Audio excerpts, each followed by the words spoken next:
छत्तीसगढ़ के साथ बरखी की खरीदी के माहिदात और भद्रादरी और यादाद्री थर्मल बरखी प्लांट्स की तामीर में बेकायदगियों की तहकीकात के लिए हुकूमत तेलंगाना की जानिब से तश्कील शुदा जस्टिस एल नरसिम्हा रेड्डी की ज़ेर क़यादत एक अदालती कमीशन ने BRS के दौर में बरखी की खरीदी के माहिदात में उनके रोल के ताल्लुक से साबिक़ चीफ मिनिस्टर चंद्रशेखर राव को एक नोटिस जारी की है।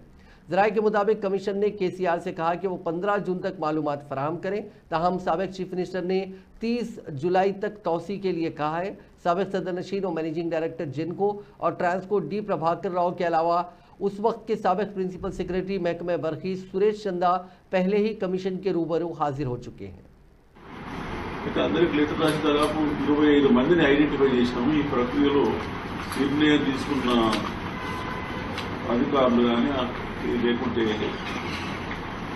అనధికారులు కానీ వాళ్ళందరికీ అందరూ కూడా వాళ్ళ జవాబులు ఇచ్చినారు। ఒక మాజీ ముఖ్యమంత్రి చంద్రశేఖరరావు గారు జూలై ఎండింగ్ వరకు టైం అడిగినారు। అయితే మేము వాళ్ళకు లెటర్ రాస్తూ మ్యాక్సిమం జూన్ 15 వరకు ఇవ్వండి, మాకు టైం లిమిటెడ్ ఉన్నది। ఇంకొక అధికారులు రావాలి।